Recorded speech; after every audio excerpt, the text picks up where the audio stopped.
You're listening to Over the Oxer podcast with Tracy Cole for all things to do with the mind for equestrians. Today, I want to tell you a little bit about a book that I stumbled upon and the results that are in the book, even though the book is a number of years old. It's quite old. But, you know, sometimes you go back to these really old books and whatever topic you're trying to research or you're interested in, and you think, wow, you know, people 40 years ago, or however many years ago it might be, knew this. And somehow the information didn't quite get spread perhaps as far and as wide as we would have liked it to have done. So I'm going to share with you some of the results in this fascinating little book.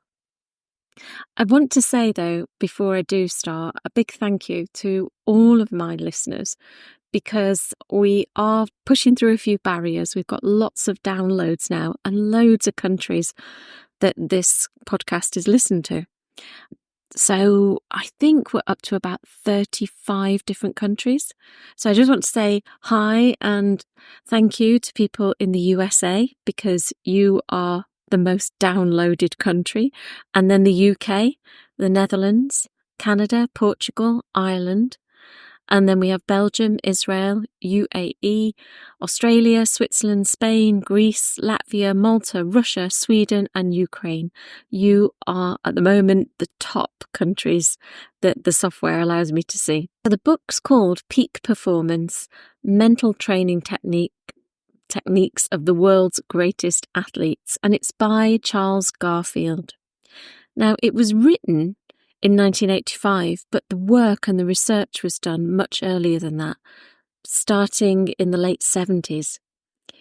And it offers a dive into the psychological and mental aspects of being what you want to be and achieving what you want to achieve in athletics. This book contains a lot of extensive research, particularly with the top athletes of the day. And Charles Garfield uncovers lots of mental tools and strategies that allowed these very high-performing athletes to reach a pinnacle in their careers. So it's aimed not only at elite athletes, but also for anyone aiming to improve their performance. And actually, it's broader than sport even, because it could be in sport or business or life in general. The first thing that Garfield emphasises is that mental training is as crucial to the success as physical training.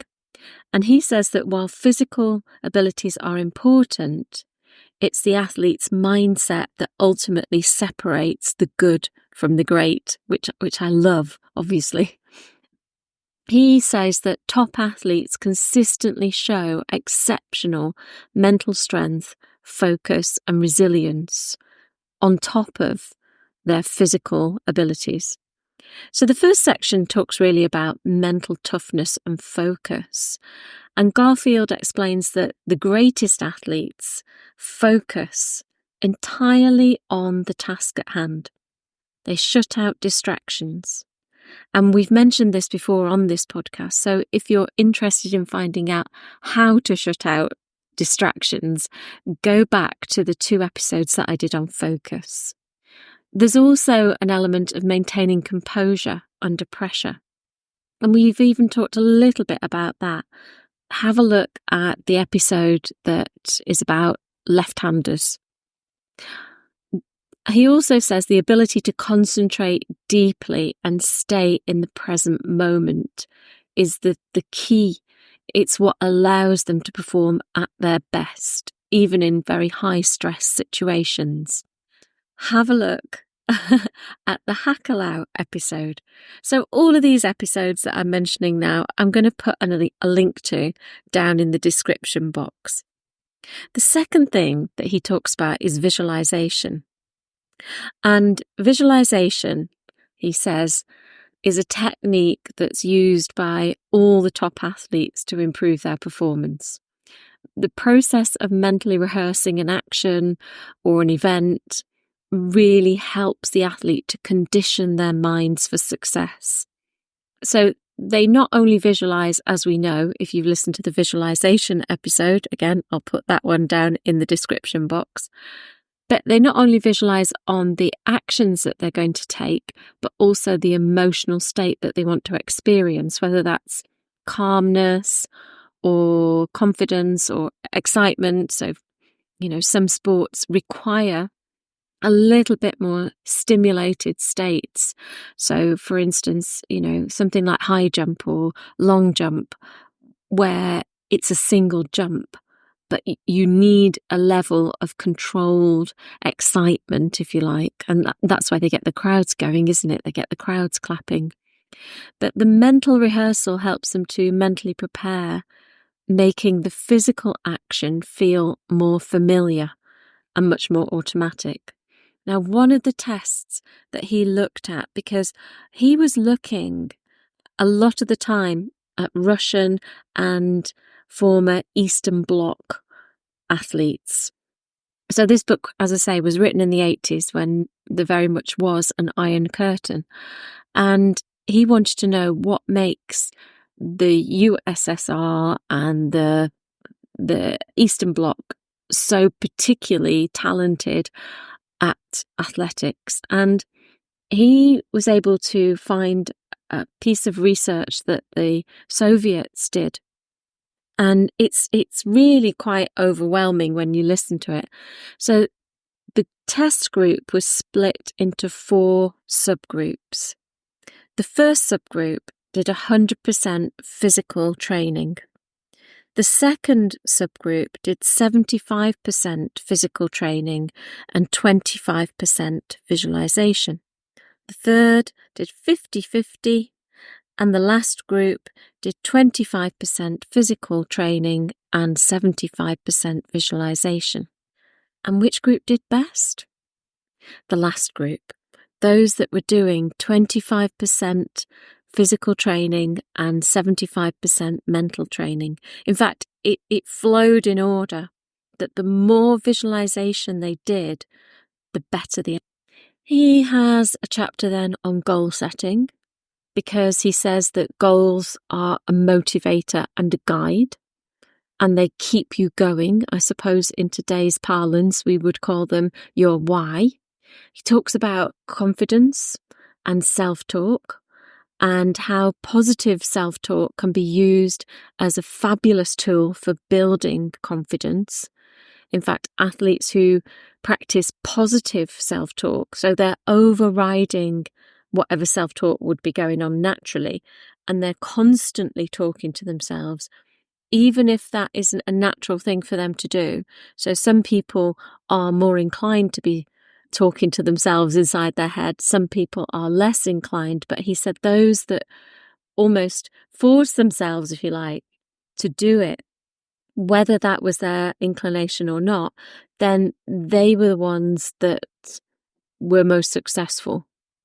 He talks about emotional control and the ability to manage negative emotions, or even a positive emotion like excitement. That needs to be regulated to help an athlete to stay on task rather than being overwhelmed. Because if you were really, really excited, even if you were going to do something where maybe you needed a little bit more energy, maybe it would be show jumping or cross country, where your level of energy just needs to be a little bit higher.